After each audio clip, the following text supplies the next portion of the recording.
के किशनगंज जिले के जिला शिक्षा अधिकारी नासिर हुसैन ने एक ऐसा आदेश दिया जिससे बिहार की सियासत में भूचाल ला दिया।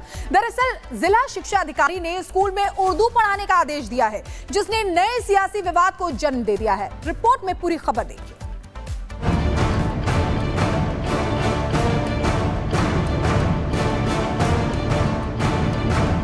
बिहार में उर्दू पढ़ाने को लेकर विवाद। अधिकारी के आदेश पर मचा कलेश। बिहार में नए साल की शुरुआत में ही एक विवाद तूल पकड़ने लगा है। मामला सूबे के मुस्लिम बाहुल्य जिले किशनगंज का है, जहां प्राइवेट स्कूलों में उर्दू पढ़ाने के ऑर्डर को लेकर नाराजगी है, जिस पर स्कूल संचालकों में आक्रोश है, तो वहीं बीजेपी ने भी इसकी कड़ी आलोचना की है। विवाद की शुरुआत सोमवार को जिला शिक्षा पदाधिकारी की तरफ से जारी आदेश से होती है, जिसमें डीईओ नासिर हुसैन की तरफ से जारी आदेश में कहा गया जिले के सभी प्राइवेट स्कूलों में उर्दू पढ़ाई जाए, जिसमें सीबीएसई मान्यता प्राप्त प्राइवेट स्कूल भी शामिल हैं। पढ़ने वाले इच्छुक छात्रों के लिए जरूरी व्यवस्था की जाए।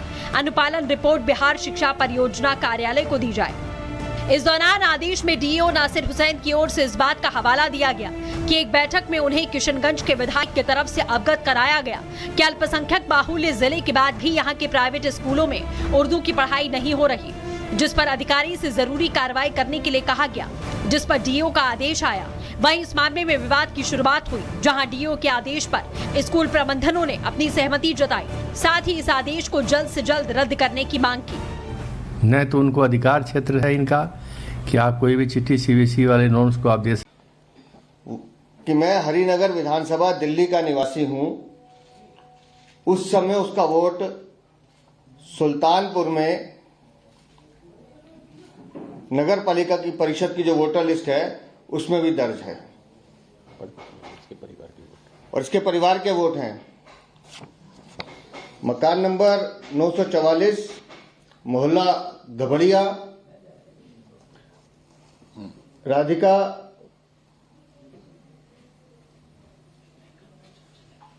अजीत, संजय, पिताजी का नाम दिनेश, अनिल, राजाराम, संध्या सिंह, अनिल सिंह, अनीता, संजय सिंह। ये सुल्तानपुर की नगर पालिका परिषद की वोटर लिस्ट है। भाभी जी का नाम वहां पे भी है, संजय सिंह का भी है। और इधर एफिडेविट दे रहे हैं ये कि हम दिल्ली हरिनगर विधानसभा के निवासी हैं। झूठ, छल, कपट चरित्र में है, रोग उनके रोम रोम में बसा हुआ है। ये अरविंद केजरीवाल से शुरू होकर नीचे तक जाता है, लेकिन कहानी यहां खत्म नहीं होती। इनका मन नहीं भरता खाली हरिनगर से, फिर नई दिल्ली विधानसभा में अपना वोट बनवाते हैं।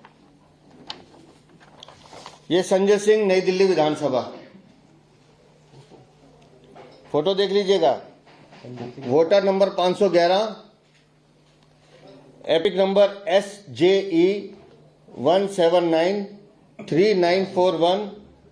संजय सिंह, पिता का नाम दिनेश सिंह, मकान संख्या 129, आयु 51, लिंग पुरुष।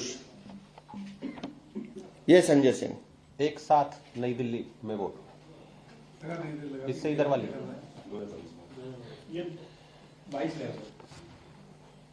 ये अभी का है ना? हाँ जी, हाँ जी, ये अभी का है बच्चा? बिल्कुल अभी का है जी, अभी का है। ये अभी का है। तिलक नगर भी है एक साथ, और इसके साथ साथ दिल्ली में मन नहीं भरता, तिलक नगर में भी वोट है।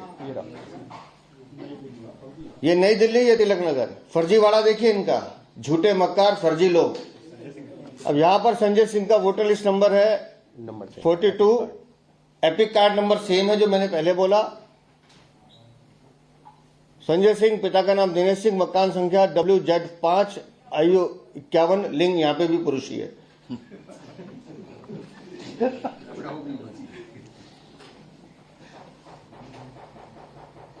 सुल्तानपुर में एफिडेविट दे रहे हैं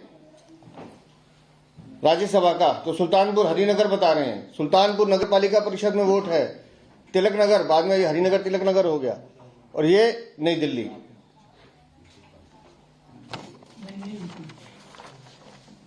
और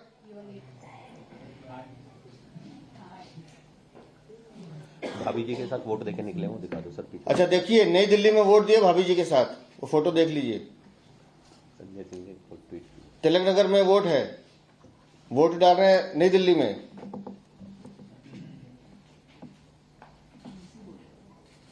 सुल्तानपुर में अलग है।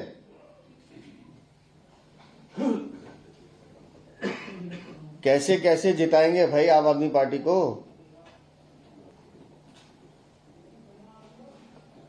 और जैसे उस दिन हमने हल्का सा ऐसे ट्विस्ट किया कि भाई वोट है आपका, बड़ी गंभीरता से कह रहा हूं, राज्यसभा सांसद चुनाव अधिकारियों को धमका रहे हैं। खुद इनके मुख्यमंत्री का तो, पूर्व मुख्यमंत्री का तो आया कि तुम्हें देख लूंगा चुनाव अधिकारियों, लेकिन ये व्यक्तिगत रूप से धमका रहे हैं। हालत ये है कि 30 तारीख को, आज क्या तारीख है, 2 जनवरी, जैसे हमने प्रेस वार्ता में भाभी जी का जिक्र किया और इनका जिक्र आया, 30 तारीख को आनन फानन में जाकर अपना वोट शिफ्ट करने का आवेदन देकर आते हैं। 30 तारीख को मना करें संजय सिंह, नहीं किया। और अगर था तो फिर गुर्रा क्यों रहे थे, अपनी गलती स्वीकार करते। मानहानि का दावा कर रहे हैं। अब मेरी समझ में नहीं आता, एक जमानती जो अपराध में जमानत पे छूटा उसका कितना मान बचा है, काहे की हानि। और हमारा मानना यह है कि ये सब क्रिमिनल एक्ट में आते हैं, इनके खिलाफ कानूनी कार्रवाई होनी चाहिए। चुनाव आयोग भी संज्ञान ले और दिल्ली पुलिस भी संज्ञान ले।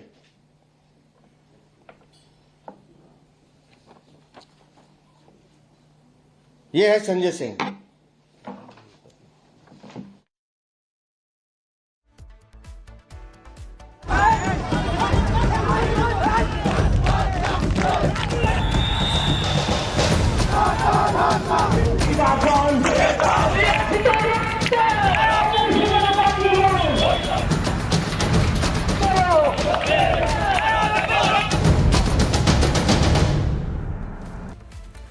और बढ़ते आगे बात करेंगे बांग्लादेश की। बांग्लादेश में हिंदुओं को सरकारी नौकरी नहीं मिलेगी, ये बड़ी जानकारी आपको दे रहे हैं। बांग्लादेश में कट्टरपंथी सरकार ने नया फरमान सुनाया हिंदुओं को लेकर। एक तरफ पहले तस्वीरें सामने आई कि हिंदुओं के साथ मारपीट की जा रही है और आज भी वो तस्वीरें थमने का नाम नहीं ले रही हैं।